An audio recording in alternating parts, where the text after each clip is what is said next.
department got a 911 call Sunday afternoon, and they arrived about 1 o'clock to, and it wasn't to a murder, but it was to a person that was injured and needed help. When they went in, they immediately noticed that this person had died a violent death. The victim was 81 years of age, and he was obviously deceased. And as they were taking off his shirt to do immediate care, it was obvious to the police officers on the scene that this guy had been stabbed, and he had been stabbed to death. He died a violent death. This was on Bluebird Avenue. He was staying in a group home, and it's E.T. Home Care, and the owner is Adrena Thornton. It's an independent living care facility. Our victim was in bed asleep when this occurred. Our suspect is Moses Ojeda. He's 18 years of age. And here's what we know. The police department initially got everybody together in the living room. They notified us and said, hey, we've got a murder investigation, and this is really strange because it's at if you will, an independent care facility. So when we arrived, we found that Moses Ojeda ultimately was our culprit. We took him into custody, and we learned this. In 2025, he's been Baker Acted 6 different times. And on this occasion, he was sent, once he was released from the Baker Act, and he was in the Baker Act facility about 2 weeks, he was sent to this care facility. Now, I want you to understand that this is independent living, so there's no direct supervision of this person. So he arrived there at about 6:45 in the evening. At about 11:45 in the evening, or about 5 hours later, he stabbed our victim to death. He stabbed our victim 113 times. And when we asked him during the interview, he confessed why he stabbed him 113 times. He said the knife wasn't very sharp. We saw there were 4 or 5 deep wounds, and then, as you can imagine, just dozens and dozens of wounds that weren't so deep. We also noticed that our victim had defensive wounds on him. So during the confession, we said, Moses, why did you stab this victim? He said, well, voices in my head told me to kill him. And so you stabbed him. What was he doing at the time? Oh, he was sleeping, but he woke up. And when he woke up, our victim said, why do you want to stab me? And he said, I just do. When we ask our suspect, Moses, do you regret stabbing the victim? He said, I live my life with no regrets. So let me focus on this a minute. When he was dropped off at this facility by his mother told the people who owned the care facility, you've got to hide the knives. And they did. They put the knives in an undisclosed location, but Moses found them.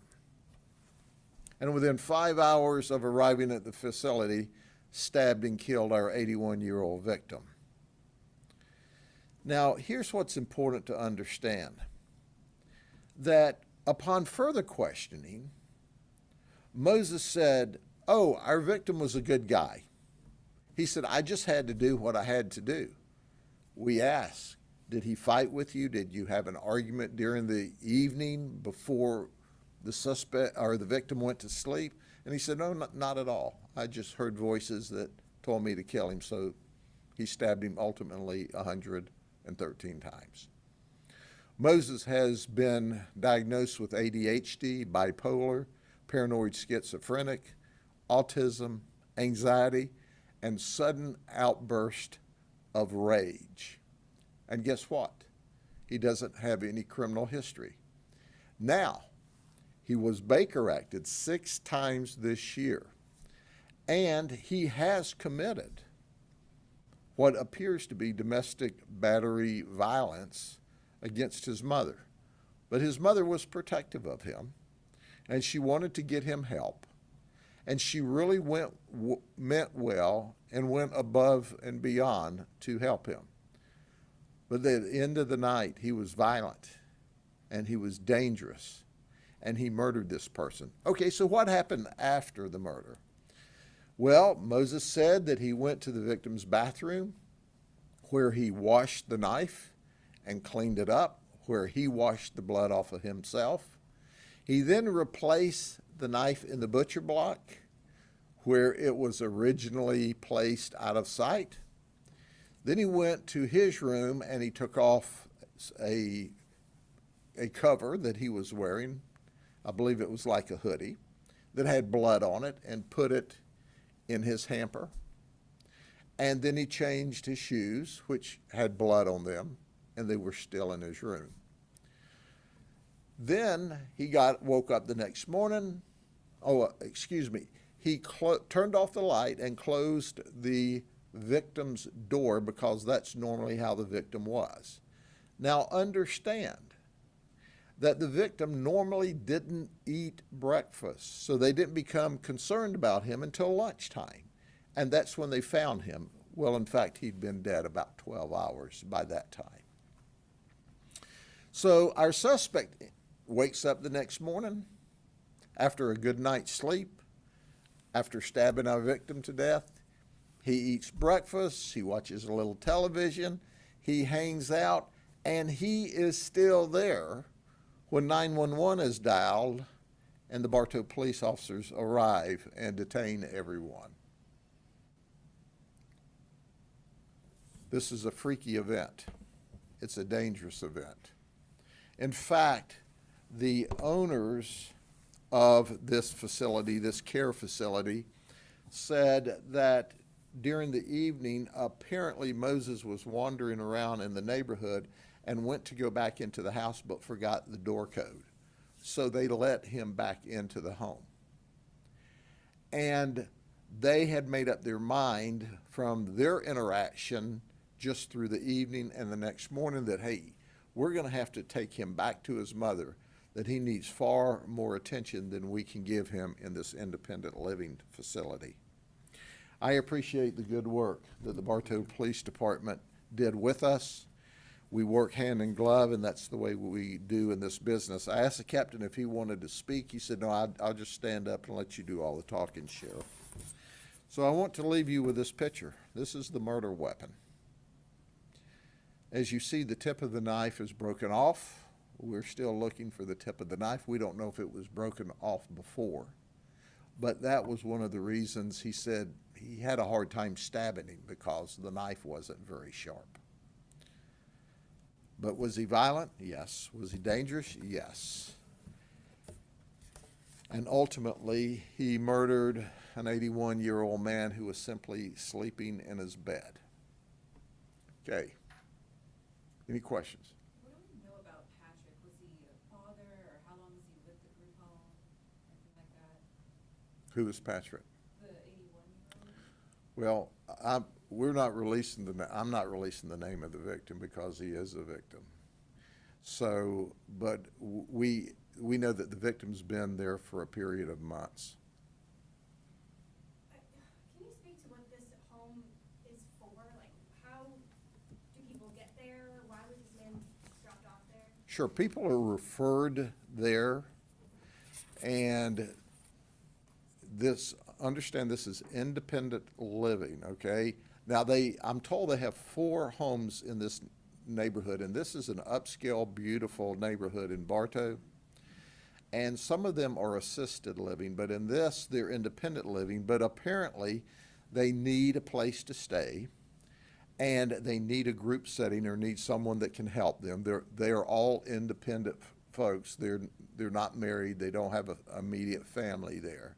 So they kind of depend on each other, and they clean and wash, and they are if you will, a family of sorts.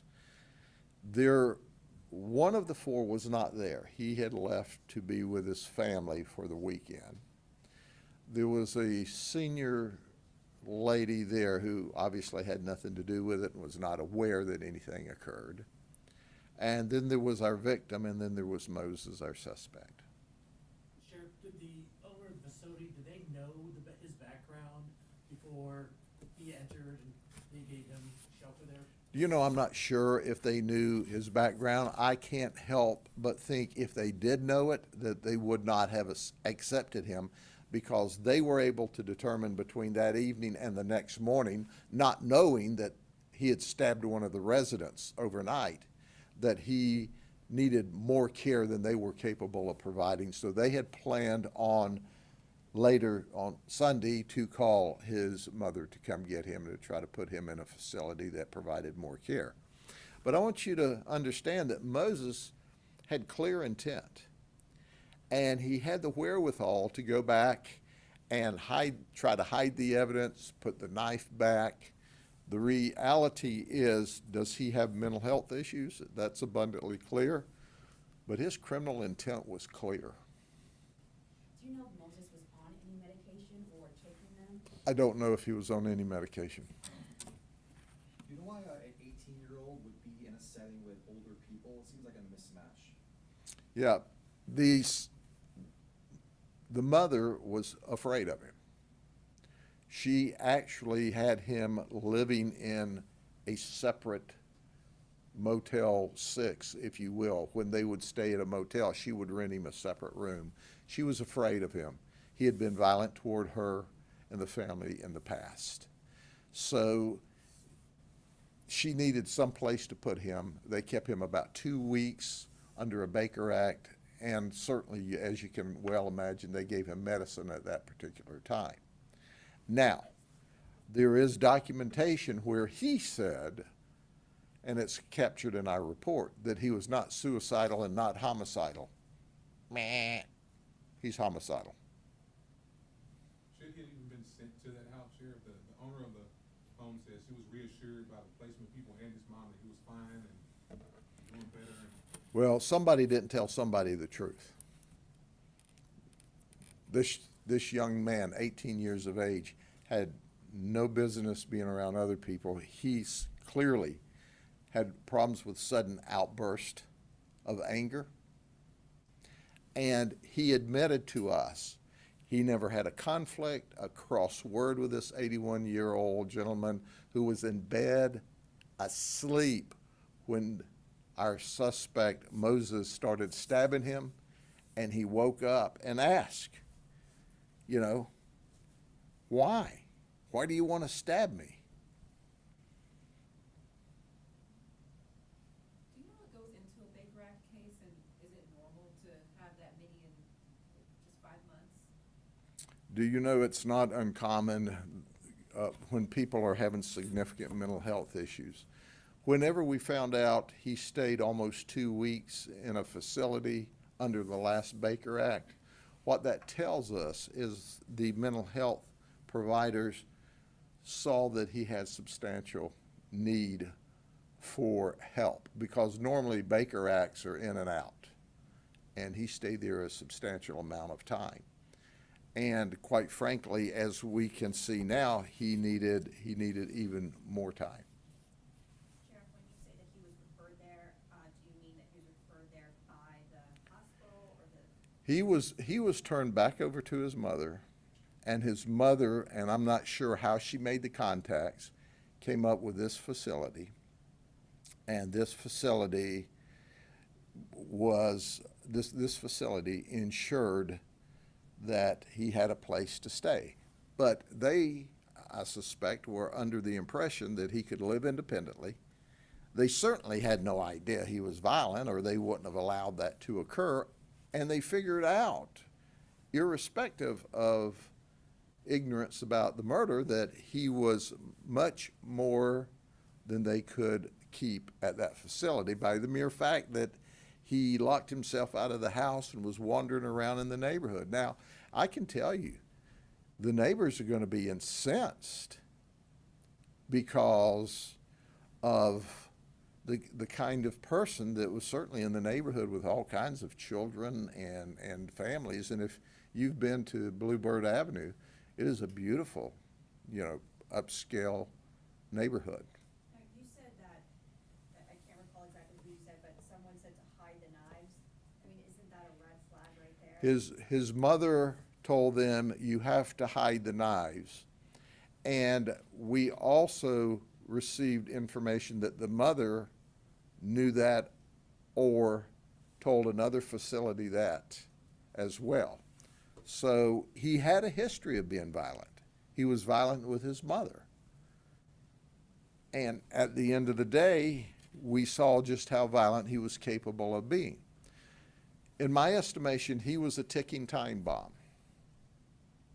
And now, guess where he is? Now he's in the jail and we're having to deal with him. Could the group home be facing any violations or anything like that? I have no idea about the regulations. There's different levels of regulations depending on whether this is independent living or assisted living.